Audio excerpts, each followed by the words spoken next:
चलिए अब हम हल संधि प्रारंभ करते हैं। देखिए संस्कृत में हम स्वर संधि नहीं कहते, क्या अच संधि, अच प्रत्याहार के अंतर्गत आने वाले जो वर्ण हैं उनकी संधि, और हल संधि मतलब हल प्रत्याहार के अंतर्गत आने वाले जो वर्ण हैं उनकी संधि हल संधि कहलाती है। अब हल संधि का जो पहला सूत्र है वह है स्तोश्चुनाश्चुः।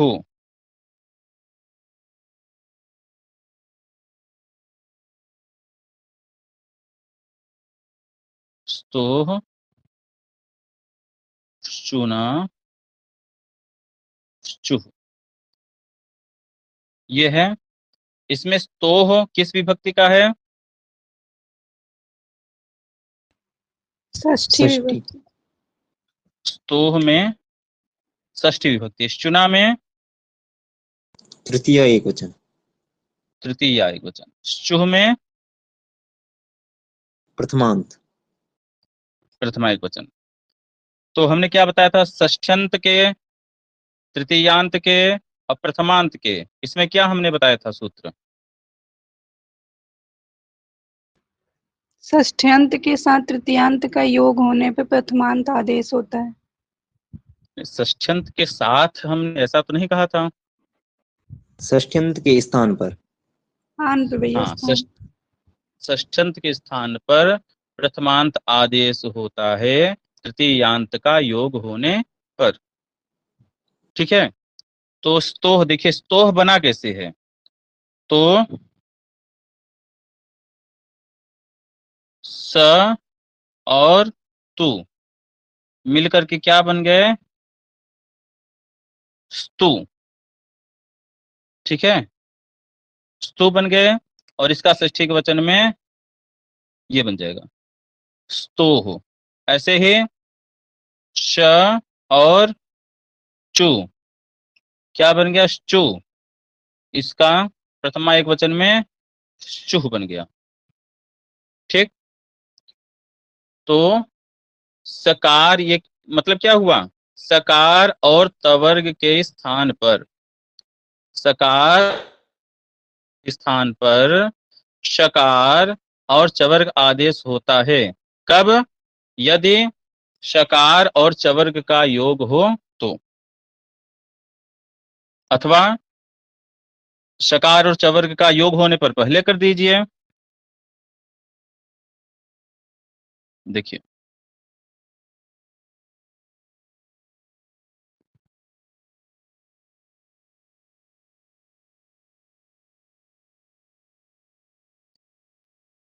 शकार चवर्ग का योग होने पर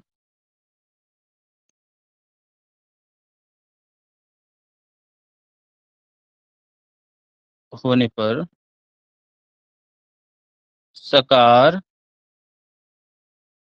तवर्ग के स्थान पर शकार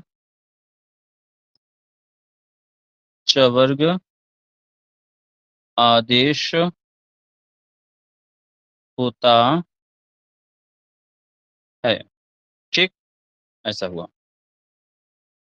अब देखिए इसका कंडीशन क्या है। अब सकार और तवर्ग हो, उसका तो शकार और तवर्ग चाहे पहले हो चाहे शकार और तवर्ग बाद में हो, योग तो चाहे पीछे से जुड़े, केवल जुड़ना, केवल जुड़ना। ठीक है, हम योग कहते हैं। जैसे देखिए अगर हम कहें ये श है और ये स है, अब बताइए दोनों का योग हुआ ना, दोनों का योग हुआ। अब स को पहले हम कर दें और इस श को बाद में कर दें, फिर भी योग हुआ। तो योग का मतलब चाहे आगे हो चाहे पीछे हो, तो प्रथमांत और सप्तम्यंत कोई पद दिख रहा है आपको प्रथमांत हो सप्तम्यंत पद, ऐसा कुछ दिख रहा है?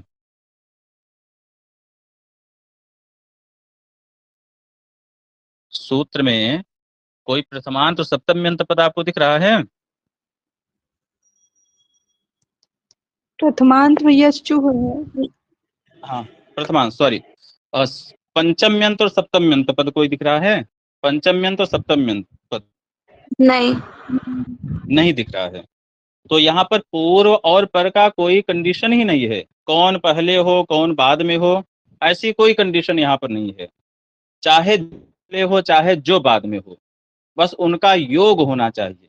अगर पंचम्यंत अथवा सप्तम्यंत कोई पद सूत्र में होता तब वहां पर कंडीशन लगता कि हाँ यह वर्ण पहले हो और यह वर्ण बाद में हो, तब कंडीशन लग सकता था। लेकिन पंचम्यंत सप्तम्यंत कोई पद सूत्र में नहीं है, इसलिए यहाँ पर ऐसा कोई कंडीशन नहीं है। तो सकार तवर्ग चाहे पूर्व में हो चाहे पर में हो, बस उनका योग होना चाहिए, दोनों को मिलना चाहिए। बस मिल जाए वह क्या हो जाएगा, उसमें परिवर्तन हो जाएगा। अब चाहे अब चाहे दूध में पानी को डालिए, पानी में दूध को डालिए, होना उसे दूध ही है। ठीक है, वह पानी है और 1 लीटर दूध है।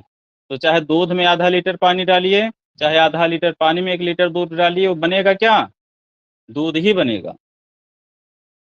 तो उसका योग होना चाहिए, चाहे आगे हो चाहे पीछे हो, वह वही होगा योग का अर्थ। अब देखिए हम उदाहरण देखते हैं। अब उदाहरण है रामस शेते।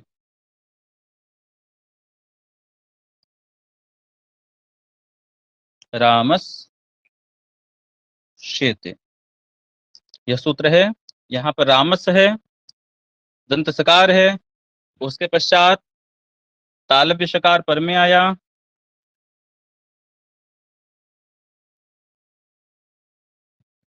वृत्ति जो नीचे लिखा हुआ है स्तोष चुनाशु का, देखिए सकार तवर्गयोः शकार चवर्गाभ्याम योगे शकार चवर्गौ स्तः। वही जो हमने बताया, जो हमने सूत्र आपको बताया है कि षष्ठ्यंत के स्थान पर प्रथमांत आदेश होता है, पंचम्यंत के पूर्व में रहते, सप्तम्यंत के पर में रहते, ठीक है, तृतीयांत का योग होने पर, बस यही सूत्र लगा करके आपको वृत्ति में मिलेगा। ठीक है, सकार तवर्ग योहो, सकार और तवर्ग के स्थान पर शकार चवर्गाभ्याम योगे, शकार और चवर्ग के साथ योग होने पर, ठीक है, यहाँ पर जो चुना में, देखिए यहाँ पर जो चुना है, चुना, इसमें तृतीया विभक्ति कारक आप लोग पढ़े होंगे, बताइए। चुना में जो तृतीया विभक्ति हुई है किस सूत्र से हुई है? कर्तृकरणयोः तृतीया सर। कर्तिकरणयोः तृतीया। आप बताइए शो को आप कर्ता कहेंगे कि करण कहेंगे?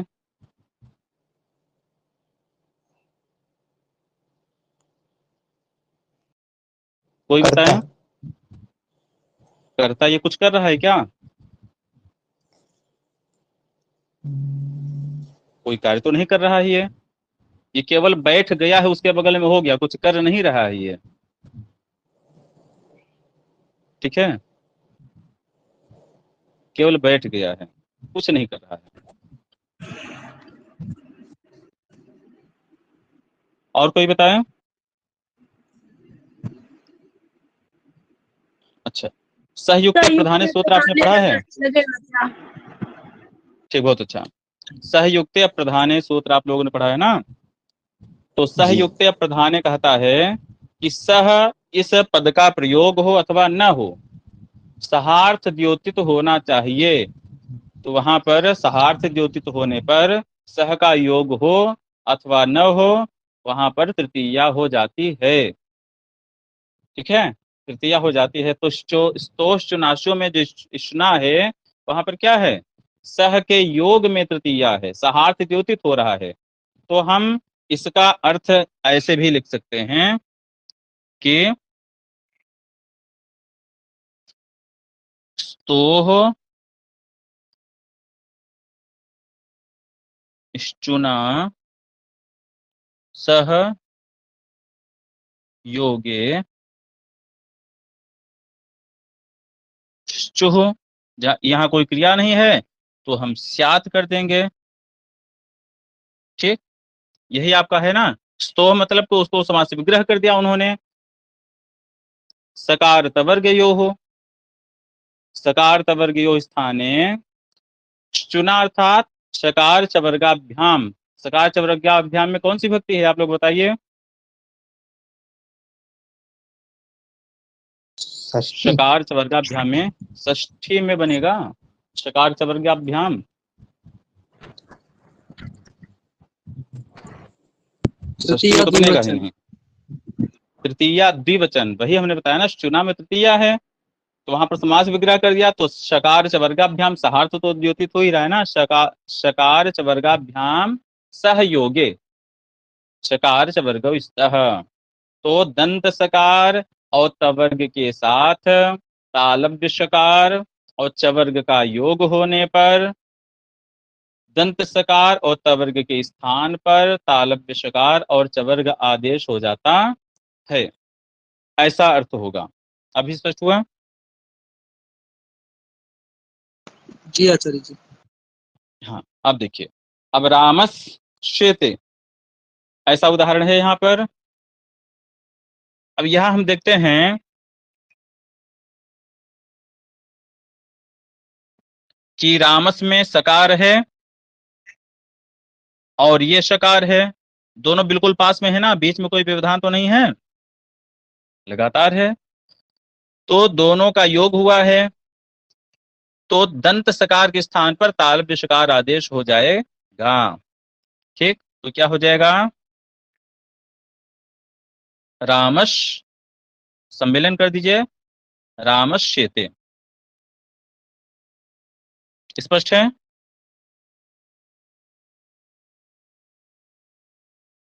जी। चलिए अब आगे देखिए, अगला उदाहरण है सतचित।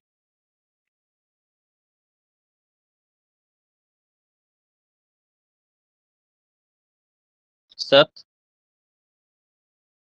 चित। अब यहां हम देखते हैं कि सत तवर्ग है, उसका योग किससे हो रहा है? चित चवर्ग से, तो जो तवर्ग है त, उसके स्थान पर चवर्ग आदेश हो जाएगा। तो क्या आदेश हो तवर्ग के स्थान पर?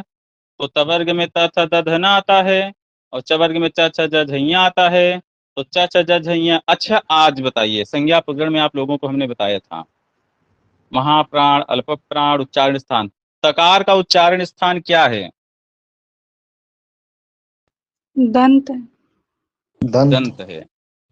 तकार का आभ्यंतर प्रयत्न क्या है? स्पृष्ट। ठीक है, बहुत अच्छा, स्पृष्ट है। तकार का बाह्य प्रयत्न क्या है?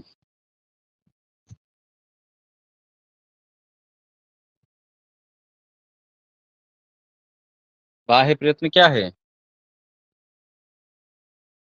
विवार श्वास घोष अथवा संवारनाद घोष। अच्छा, त विवार। जो है, त जो है यह अल्प प्राण है कि महाप्राण है? त अल्प प्राण या महाप्राण? अल्प प्राण है अल्प और प्राण। प्रयत्न में विवार श्वास अघोष है। बहुत अच्छा, जो त है वो अल्प प्राण है, विवार श्वास अघोष है, तो इसके स्थान पर अल्प प्राण और विवार श्वास अघोष ही आदेश होगा। जो 5 वर्ग में 5 वर्ण है, उसमें जो प्रथम वर्ण होता है, प्रथम वर्ण ही अल्प प्राण विवार श्वास अघोष होता है। ठीक है, वर्ग का प्रथम वर्ण ही अल्प प्राण और विवार श्वास अघोष होता है और कोई नहीं, तो त के स्थान पर च ही आदेश होगा। ये बाह्य प्रयत्न के द्वारा निश्चित हुआ। ठीक, तो देखिए, तो स तक स्थान पर च हो गया, वर्ण सम्मेलन कर दीजिए, सच्चित हो गया।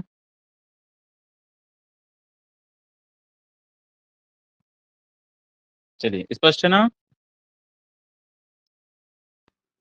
जी भैया। आगे देखिए, अगला उदाहरण है शार्गिन जय।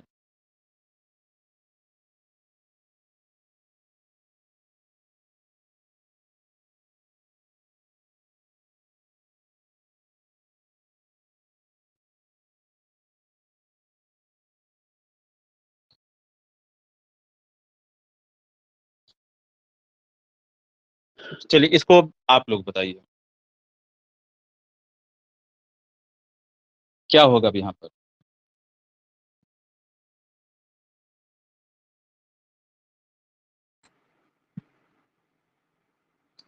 ये जो सार्किन में जो नकार है वो तवर्ग का है, हाँ, और जय में जो जकार है वो चवर्ग का है। तो ठीक, बिल्कुल। तवर्ग के साथ चवर्ग का योग होने पर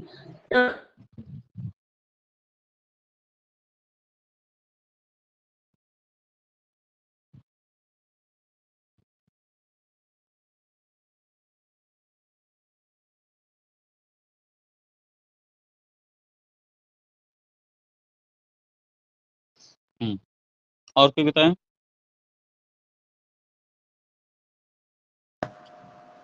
जी भैया, सारंगीन में जो नकार है वो तवर्ग का है और जय में का जो जकार है वो चवर्ग का है।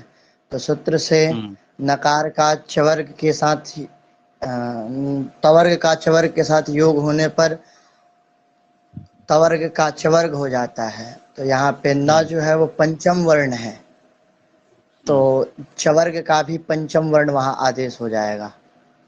ठीक, बहुत अच्छा। तो यहाँ पर हो जाएगा हमारा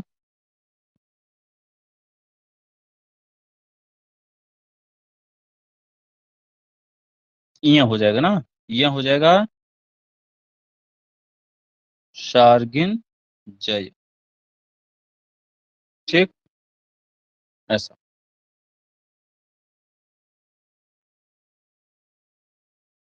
चलिए, जी भैया जी, भैया जी जी, जी जी जी भैया जी, भैया। जैसे ये कह रहे हैं कि इस स्थान पर ऐसा तो कह नहीं रहा है कि पंचम वर्ण ही स्थान, सकार तकार के स्थान पर यही वर्ण आदेश होगा। तो कैसे हाँ यह सिद्ध किया जाए कि यही वर्ण आदेश होगा? उसमें तो केवल पांचों हाँ वर्णों को बता रहा है।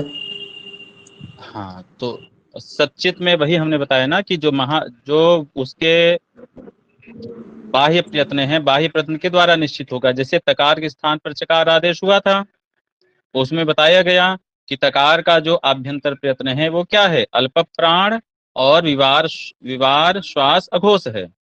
तो पांचों वर्णों में एक वर्ग का जो 5 वर्ण है, पांचों वर्गों के पांचों वर्णों में अगर देखेंगे तो जो प्रथम वर्ण है वही अल्प प्राण विवार श्वास अघोष, ये चारों कंडीशन केवल प्रथम वर्ण में ही आपको दिखेगा। ठीक है, और अब बताइए कि जो अंगा है, सारंगी अंगा ही न है, न के स्थान पर आदेश हो रहा है। अब नकार अल्प प्राण है या महाप्राण है? अल्प प्राण। न अल्प प्राण है। अब आगे बताइए, अल्प प्राण कौन कौन है? अल्प प्राण च छ ज झ में अल्प प्राण कौन कौन है, ये बताइए। चलिए, इसको देख ही लेते हैं।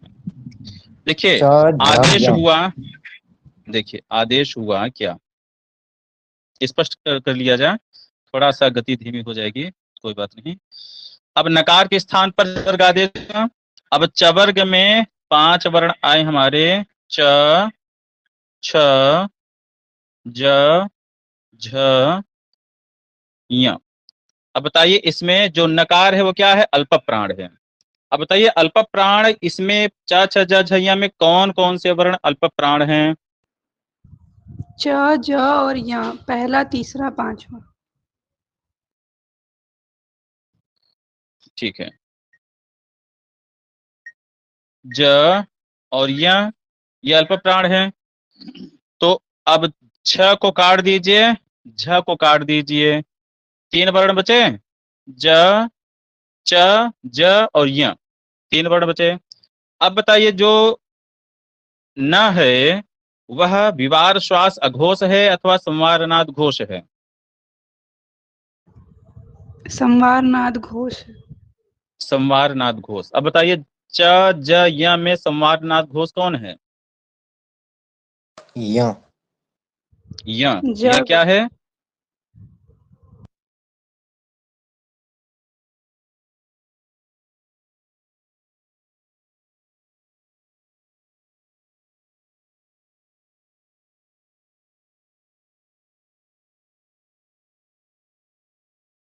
इसमें संवारनाद घोष कौन है? य है सर। य है, ज नहीं है संवारनाद घोष। ज भी है भैया। ज भी संवारनाद घोष है, अल्प प्राण भी है और संवारनाद घोष भी है ज। और यह भी क्या है? अल्प प्राण है, संवारनाद घोष है। तो क्या होगा? अनुनासिक हम देखेंगे। यह क्या है? अनुनासिक है। च तो हट गया पहले ही, संवारनाद घोष ने हटा दिया। अब यह क्या है? ना क्या है? अनुनासिक है। तो अनुनासिक स्थान पर अनुनासिक है, यह आदेश हो गया। अभी स्पष्ट है? जी जी जी जी भैया। ठीक भैया, चलिए।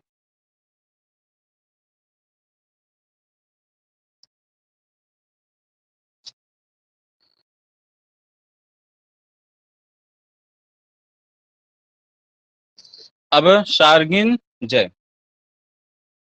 अब इसका जो अपवाद सूत्र है उसको भी हम देख लेते हैं। समय पर्याप्त हो गया है, फिर भी चलिए देखते हैं। शात। शात क्या कहता है? अगला सूत्र है शात। शात क्या है? किस विभक्ति में है ये? पंचमी विभक्ति में है। पंचमी। पंचमी, पंचम्यंत क्या होता है? पूर्व में होता है ना? जी जी जी। तो पंचम्यंत क्या होता है? पूर्व में होता है। तो ये निषेधक सूत्र है, नकार की अनुवृत्ति आ रही है। तो शात कह रहा है कि यदि शकार पूर्व में हो, शकार पूर्व में होगा तो जिसके साथ योग हो रहा है वह पर में होगा। ठीक, अर्थात सकार तवर्ग पर में हो और जो शकार है वह पूर्व में हो तो तवर्गस्य चुत्वम न स्यात्। तो तवर्ग को चुत्व नहीं होगा, तवर्ग को चवर्ग आदेश नहीं होगा। जैसे उदाहरण हम देखते हैं, विष नह, यहां पर श क्या है? मूर्धन तालब विषय है, बाद में तवर्ग का योग हो रहा है। तो न के स्थान पर क्या आदेश हो जाना चाहिए? या आदेश हो जाना चाहिए, लेकिन यह आदेश नहीं हुआ। क्यों नहीं हुआ? स्तोष नाशो से प्राप्त था।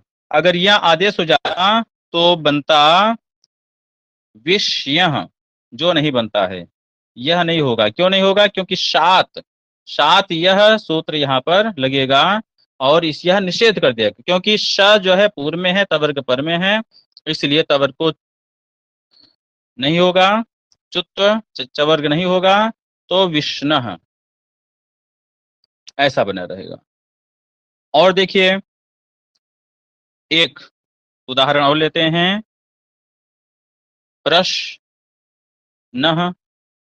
यहां पर जो शकार है, शकार पूर्व में है, नकार पर में है। नकार क्या है? तवर्ग है। अगर हम स्तोष नाश्चो लगाए तो यहां पर क्या होगा? आप लोग बताएं। अगर हम स्तोष नाश्चो यह हो जाएगा ना, तो क्या बन जाएगा? तो प्रश्य बन जाएगा, जो कि नहीं बनता है। शात यहां पर निषेध कर देगा। श पूर्व में है, तवर्ग पर में, इसलिए तवर्ग को चवर्ग आदेश नहीं होगा, बनेगा प्रश्न। ये दो सूत्र स्पष्ट हो गए, स्तुष्ट नाशो और शात। कोई प्रश्न किसी का? चलिए, जितने भी सूत्र हो रहे हैं, जो भी हो रहा है, उसको आप लोग अच्छे से दोहराते रहें, ठीक है? क्योंकि आगे जो भी आएगा, अभी तो संधि इसीलिए, क्रम इसीलिए लोग सिद्धांत, फिर संधि। अगर आप संधि के सूत्रों को नहीं दोहराए रहेंगे, जैसे स्वर संधि को आपने नहीं दोहराया तो हल संधि में कठिनता आएगी आपको कुछ। हल संधि के सूत्रों को आपने नहीं दोहराया है तो उसके प्रश्न जो है आपको विसर्ग संधि में कठिनाई देंगे। अगर आपने संधि को अच्छे से नहीं तैयार किया है तो आपको समास में समस्या होगी, ये ध्यान रखिएगा। तो जिस क्रम से यहाँ पर चल रहा है उस क्रम से आप अच्छे से तैयार करते चलिए। चलिए, कोई प्रश्न नहीं हो तो आज कक्षा को यहीं पर पूर्ण किया जाए।